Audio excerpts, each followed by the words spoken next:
Ang mga kontraktor nila sa Ilocos Norte, diskaya rin eh. Probinsya niya ito.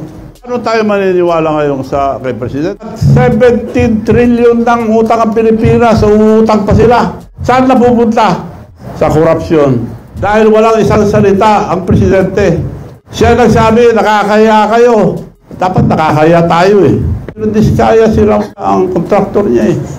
10 beses mo palitan ang speaker, ganoon pa rin. Palitan natin lahat ng korap na opisyal. Ayaw ko impeachment, sabi niya. Pumirma yung anak niya una ng impeachment. Magdalian niyo yung impeachment. Kung gusto nila, samahan ko sila sa kulungan. Kaya may Alzheimer kako dahil minensyon niya yung graft and corruption sa flood control. Kasama siya, nakalimutan niya eh. Hinuli si former president. Wala naman warrant of arrest. Ano yun? Kidnapping yun. Pinsan ng presidente yan eh. Saldi ko, lumipad na. Una na. Hindi mo na makita yun. Una, papasalamat po ako sa pagpunta nyo para maliwanagan mga iba-ibang bagay. Dahil pagkaalam natin, marami nang nagpuprotesta, ayaw namin ng gulo. Kailangan peaceful lang. Pero para malaman nyo lang muna, gusto ko lang ipaalam, kung nag-imbestiga sa Senado at sa Kongreso, parang paikot-ikot lang tayo eh. Dapat ang unang imbestigahin, flood control flood control is concerned. Dahil di lang flood control ang mga katiwalian sa gobyerno. Di lang po flood control. Sa susunod, mas marami po ako ilalabas. Flood control, unahin natin sa Region 1, Ilocos Norte. Dahil si Presidente nagsabi, may katiwalaan ang flood control. Ang flood control sa Ilocos Norte,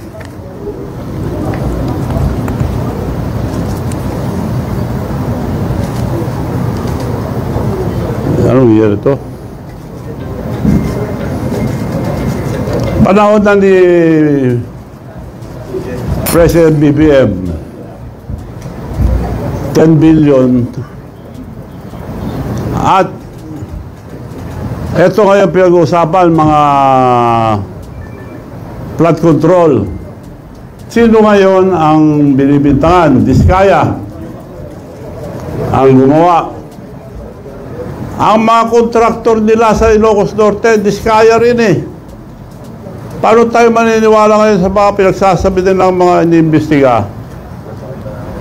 Mga kontraktor nila, maraming kumpanya.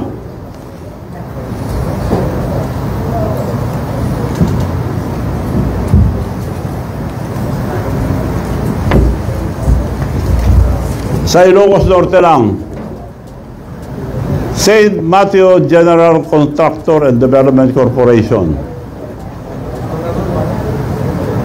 962 million plus, almost a billion. St. Gerard Construction General Contractor and Development Corporation, 608 billion. Alpha and Omega General Contractor and Development Corporation, St. Timothy Construction Corporation. 4 ito sa Ilocos Norte. Paano nila hindi alam ito? Probinsya niya ito. Paano tayo maniniwala ngayon kay Presidente? Dapat yung mga inapoy niya na Independent Commission on Infrastructure, mabubuting tao po yun. Kilala ko po si Mayor Magalong. Mabuting tao. Yung pinsan ko, yung isa,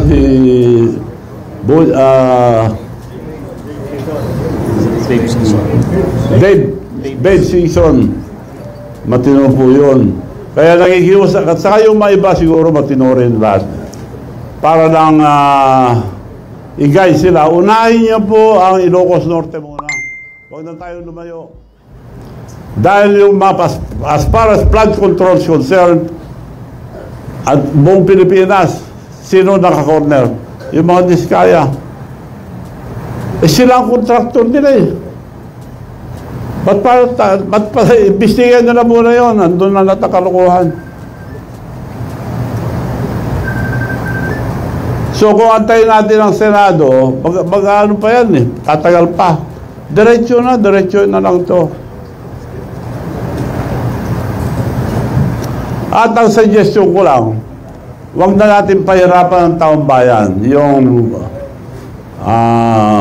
rally, baka may manggulo pa. Ang pakiusap ko lang, it will be a peaceful revolution about corruption. Ang mga kabataan at mga estudyante ang maglilid ang revolution na ito. This is not for ourselves, this is for the future of our children. Mga kabataan, pabayaan natin sila.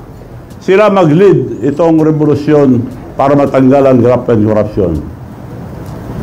Ang suggestion ko lang, ewan ko kung papayag sila, huwag na tayo magpunta sa kalye, baka guluhin pa nila. High school and colleges, pero yung mga nasa kindergarten, yung mga elementary, tuloy ang pag-aaral. Hinto muna sila hanggat di bumababa lahat ng mga korap sa gobyerno.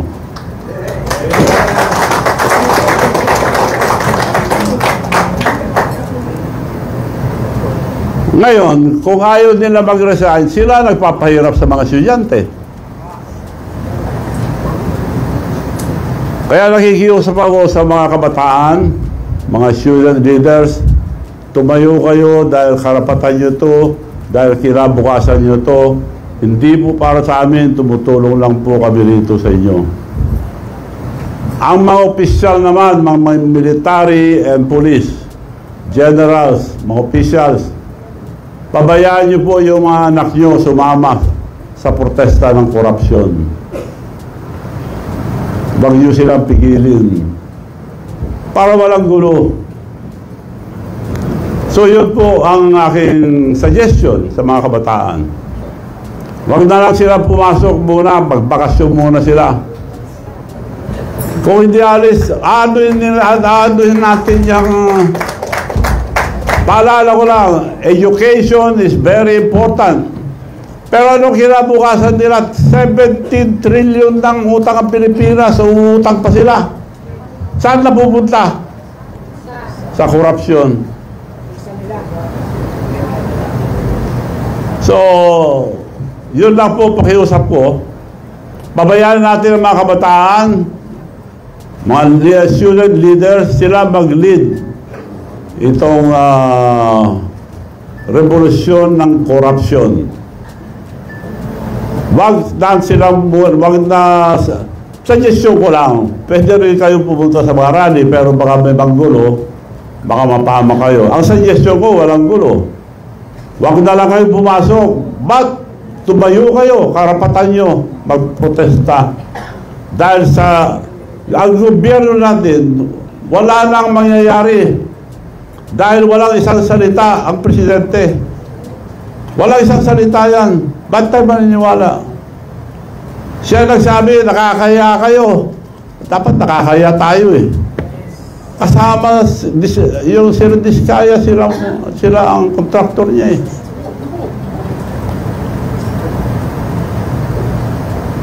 So ang pakiusap ko po ang mga student leaders, mga kabataan, to lead this peaceful revolution for corruption. Dahil ano ninyo ang wala na tayong pag-asa sa buhay. This is your future. This is your future. Yung mga kabataan, hindi po sa amin. Tumutulong lang po kami pagpaliwanag dahil mukhang naliligaw tayo eh. Investigasyon sa Senado, walang nangyayari.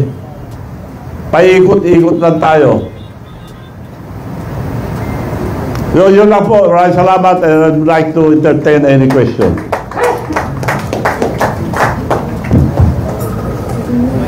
Yun ang moderator. Sino muna? Microphone dyan sa... Ayun po. Very quickly, Governor, we pump in, OFWs are telling me outside of this country. And then, they pump in 33 billion US dollars in this country. Nagagalit na sila at talagang gusto na nilang magwala din. Kasi they work their butt out to provide for their families. Ang tanong, if they stop remittances, ano mangyayari dito sa Pilipinas? 33 billion US Pwede daw dollars. i-stop yung remittances ng mga OFW. It could be more. Pwede daw i-stop yung remittances sa mga OFW as a form of protest. Pwede rin yun, pero hindi na dapat yun para di mahirapan yung mga kamag-anak nila rito. Yan pinakamagandang naisip ko, huwag na lang pumasok. Kung gusto nilang ituloy ang mga estudyante, dapat mag-resign lahat ng korap. At lahat ng mga politician, huwag tayong makialam, pabayaan natin ang kabataan magprotesta.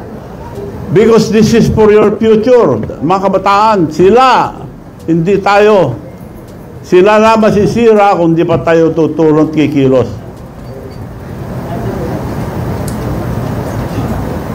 Pwede rin yung suggestion nyo, pero wag na dahil mahirapan lang mga kamag-anak nila.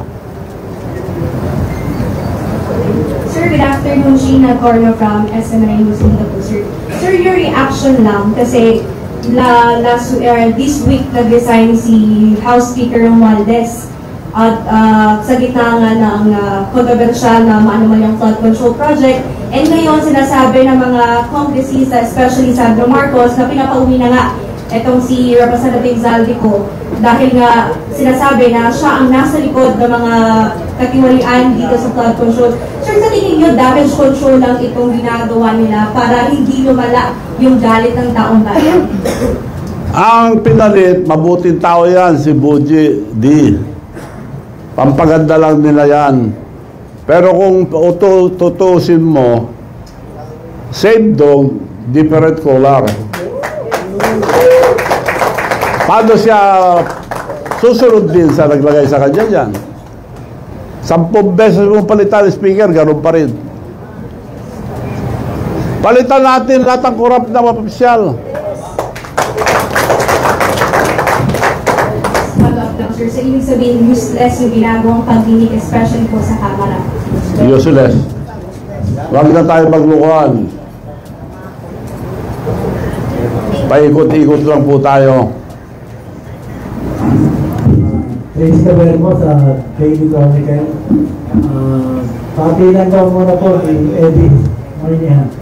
Anyway, tanong ko po ito, kasi kausap ko si Mayor Magaling ngayon ng Naga.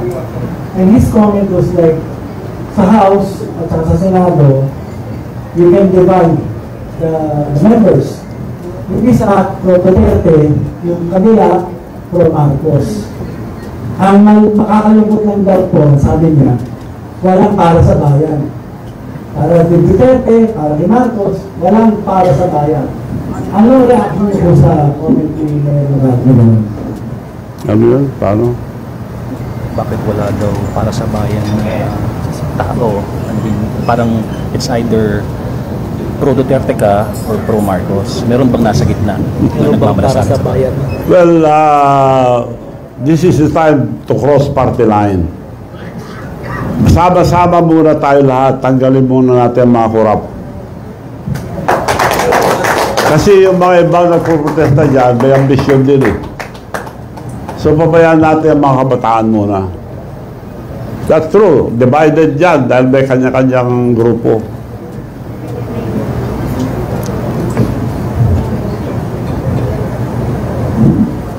Hi, Ma'am Shari. Good afternoon po. Ang question ko po, ay Janice Nabita po from Bulgar. Ang question ko po, yung sinabi niyo earlier na walang isang salita ang ating Pangulo. Pwede po bang malaman kung saan po yung pinaghuhugutan nyo ng statement po nyo na yan? Sample? Saan po nanggagaling yung statement nyo na walang isang salita ang ating Pangulo? Ayaw ko impeachment, sabi niya. Pumirma yung anak niya una ng impeachment. Magdalian nyo yung impeachment. Presidente siya, dapat sinusunod ang mga congressman. Puro tao nila eh. Majority. Ganun ba isang salita? Nakakaya kayo. Sila lang may diferensya sa probinsya niya eh. Sinong kausap yung mga contractor doon? Sino mga opisyal doon? Ang mayor dati doon, si Mayor, yung pinsan nila, Michael Kion, tinanggal nila. Nung una, pinalabanan nila, mabuti na dalo. Pinalabanan ulit nila ng kontraktor. Ngayon, siya, yung nakaupong mayor ngayon sa Lawag, sila ang kontraktor. May picture sila, tinataas pa ni BBM sa si Sandro yung kontraktor nila, bagong mayor. Ito, galing sa Rappler to, hindi galing sa akin. Nakataas ang kamay yung kontraktor nila. Ibig nyo sabihin, yung kontraktor lang kikita yan, sila naglagay. At sabi sa akin yung pinsang buo niya, Michael Kion, former mayor, nung ikampanya ko si Marcos sa BBM, Manong, you know the Marcoses, they will just use you. Hindi ako baliwala doon, totoo pala. Kako nga, may Alzheimer pala eh. Nakalimutan lang kami. So, mismo pinsan niya nagsabi, they will just use you, nagpapagod ka raw, sabi sa akin. Totoo ka. Sumama ako dahil maganda yung plataforma. Pagkakaisa, kailangan sama-sama tayo lahat sa kaunlaran. Ano nangyayari ngayon? Nasaan yung pagsasama? Away ka agad.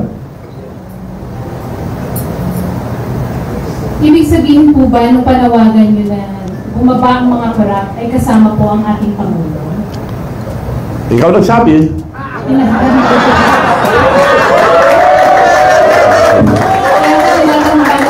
Kung ibig sabihin po ba kasama ang ating Pangulo sa panawagan nyo? Katulad po na sinabi ko kanina. Sinabi mo na eh. So, hindi po kayo natatakot sa mga binibitiwan yung salita ko ngayon? Kung gusto nila, samahan ko sila sa kulungan. Sakripisyo ako. Kung meron sila, inuumpisan nila akong bakbakan. Kung meron sila ang patunay na ako corrupt, pakukulong ako. Now, to give you one example, nag-mayor ako sa Narpacan dahil gusto ko lang tanggalin yung mga corrupt doon. One term. Wala kaming palengke, wala kaming bagong munisipyo. All the towns of Ilocosur, bago ang palengke, bago ang munisipyo nila, except Narbacan. Anong ginawa ko? Nagbigay ako, 10 hectares, binibili nila ng 500 million, 5,000 per square meters. 10 hectares, di halaga ng 500 million. Tinatawaran sa akin ng 500 million. Ang worth noon, 800 at that time. Ngayon, 15,000 na per square. Anong ginawa ko? Did I took advantage? No. Hindi ko binenta sa munisipyo. Ngayon, nakatayo ng palengke bago, munisipyo, lahat. Binigay ko lang ng 1.2. Lugi kagad ako ng 380 million. Ang leadership is sacrifice. Hindi panguhurakot.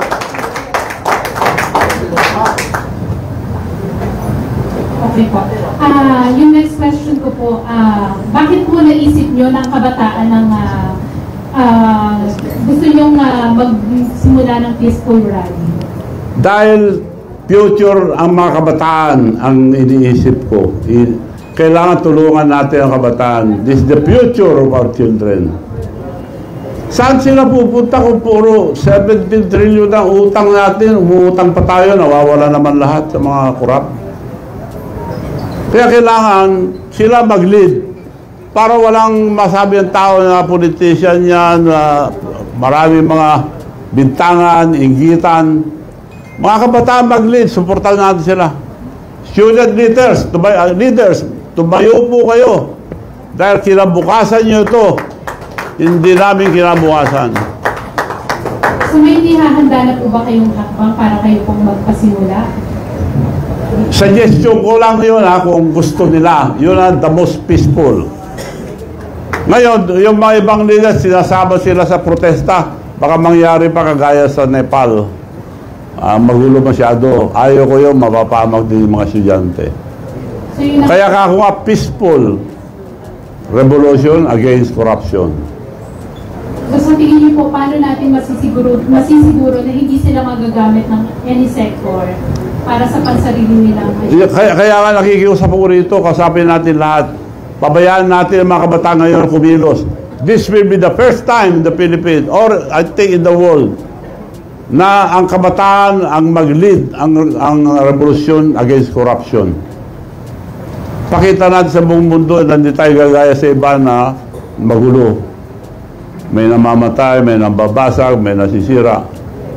Yun lang po ang suggestion ko. Kung okay sa kanila yan, well and good. Okay, maraming salamat po.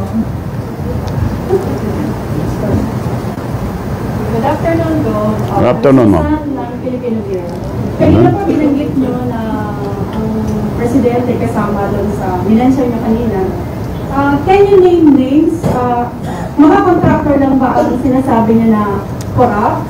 Or meron pa pong mga iba kayong gustong tukuyin? Can you name names? Marami po kontraktor, pero kinuha ko lang sa Rappler ito.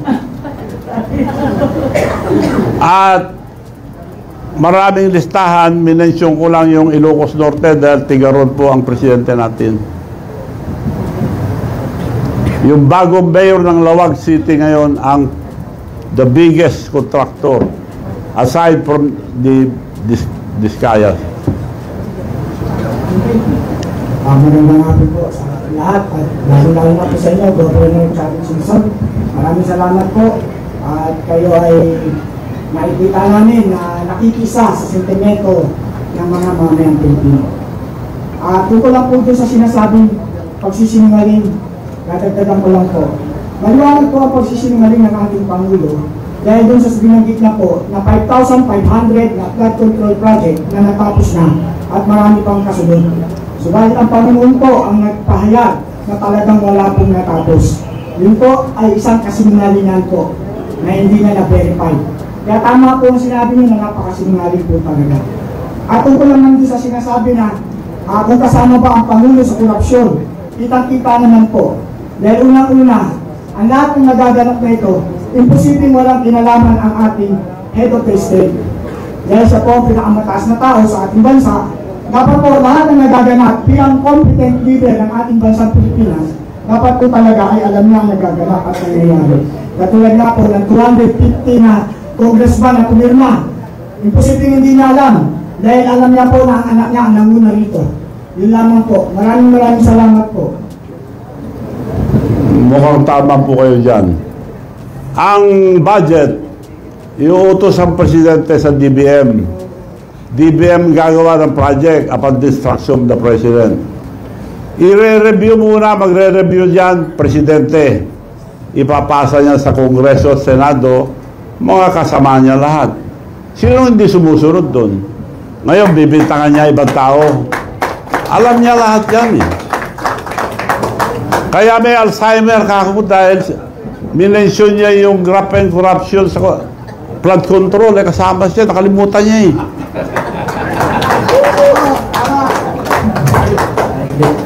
Good afternoon, si Manala from the Telecom. May nakausap na po ba kayong mga student leaders or student organizations to spearhead this youth-led movement? Wala pa. Nababasa ko lang, nababalitaan ko lang na kumikilos sa mga estudyante. Narinig ko lang nagsalita sila. Dapat sila ang mag-lead nito, hindi tayo. And how do you envision this youth-led movement kung sakasakaling may tumugol sa panawagan ninyo na na pamunahan ng kabataan ng revolusyon sa pamagitan ng huwag pagdalo sa mga eskwelahan. Paano niyo po ito nakikitang ma-execute ng mga kabataan? Well, future nila ito eh. So are you yun ang future nila. So sila bahala kung ayaw nila, sila maapektuhan. So are you calling Kung kung hindi hinto itong korupsyon, sila apektado, wala silang kinabukasan. Kaya dapat sila ang kumilos mismo para hindi mabahiran ng mga politika. So yung pong boycott ng mga estudyante sa eskwelahan, pagdalo sa eskwelahan nila, sa paaralan is should be continuous habang hindi bumaba yung mga corrupt sa pamahalaan. Suggestion ko lang yun para peaceful. Walang gastos pa. Lalaban tayo sa demonstrasyon. Ang dami nilang pera. Lalaban tayo sa demonstrasyon. Magbabayad sila ng mga kalaban. Mumurahin pa tayo yung mga attack dog. Marami silang attack dog. Yung mga trolls. Anong laban natin dyan? Ako nga, bago ako magsalita, may mga nag-attack na. Attack dog ang tawag ko dyan. Binabayaran sila para sirain ka. And one final clarification, dahil sinama niyo sa panawagan na pagbaba sa pwesto si Pangulong Marcos na kasama sa mga involved sa flood control projects na yan. So, nakangulong po ba na sinasabi nyo rin na si Pangulong Marcos ay involved sa korupsyon? Ano? Kung involved ba daw sa corruption si BBM because of the corruption na sinabi niya. Sinabi mo eh.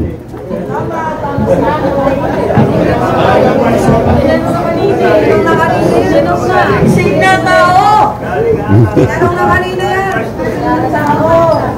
Ising na! Sir, magandang hapon. Pagkakita po ng JDC Bumblebee. Bakit po natin kailangan na isangkalan yung edukasyon ng mga kabataan para sa pagdama sa korupsyon? Kung ano bang assurance natin na pag hindi sila pumasok sa kanilang mga eskwela ay mawawala yung korupsyon? Hindi yun ang sinabi ko. Wag silang pumasok hanggang di bumababa yung mga opisyal natin na korap. Kung maawa sila sa mga estudyante, mga kabataan, dahil pinaglalaban nilang karapatan nila, kasalanan nila. Para hindi mahirapan ng mga kabataan, ng mga estudyante, umalis na sila dyan. The soonest possible time, ASAP. Habang nakaupo sila, nahihirapan ng mga kabataan, mga So, sa tagal po dito sa politika, sir, may nakita naman tayo na bumaba sa pwesto dahil sangkot siya sa corruption, sir. Saan ka? Sa tagal dito sa politika, pero nakikita ang politiko na bumaba sa pwesto because of corruption. Dito sa Pilipinas, wala pa. Sa ibang bansa, nagpapakamatay pa. Dito po sa Pilipinas, sir, paano yun? May delikadesa sila. Paano natin masisiguro na bababa sila sa pwesto at makakapagpatuloy sila sa Bumaba na lang sila, wag na sila magpakamatay. Wala namang nagpapakamatay dito sa Pilipinas eh.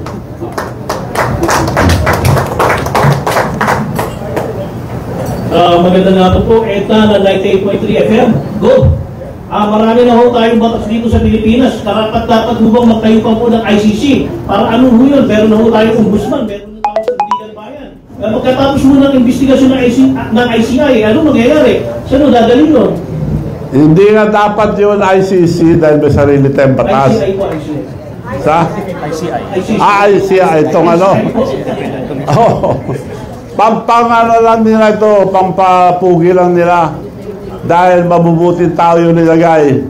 Kaya nakikiusap ako, kila Babe Simpson, Mayor Magalong, magagaling na tao yan, saka yung mga iba, unahin niyo po Ilocos Norte, huwag na kayong lumayo. Kaya ko nang sabi nyo, nandun na ko sa Ilocos Norte yung problema. Ito ba ay panibagong taktika para humaligaw yung taong bayan dahil sa pagkakakulong nila kay Duterte doon sa ICC. Ito ba ay panibagong taktika para maliis lamang yung usapin. Well, ang nakita ko naman ang video, hinuli si former president, wala naman warrant of arrest. Ano yun? Kidnapping yun. Kidnapping. Walang warrant of arrest, pahuli mo yung tao, padala sa isang bansa. Ibig sabihin, wala silang tiwala dito sa ating bansa. Ang totoo, ang gobyerno natin bulok na. Ipagpalagay mo na ang gobyerno natin isang sasakyan. Maski pa-overhaul mo yan, palitan mo lang ang pyesa, hindi pa rin naandar. Kailangan bago. We have good laws, but the implementation is bad. Pagpalagay mo na lang, pagpile ka ng kaso ngayon. Abuti ka ng siyam-siyam, may parking fee. Pagbayad ka lang parking fee, matutulog na ang kaso mo. Ang nakukulong yung mga tao na walang pera. Yung mga may pera, walang nakukulong. Unless natututukan ng media, doon lang nakukulong. Ito, bakuhoy ng bubulimihanan. Lahat mo nang tinuturo itong si Congressman Romualdez. At ito po si Congressman ko. Bakit hindi pa ho nila dinadalaw sa investigasyon nito? Go. Bakit tinatago pa ho nila, Go? Pinsan ng presidente yan.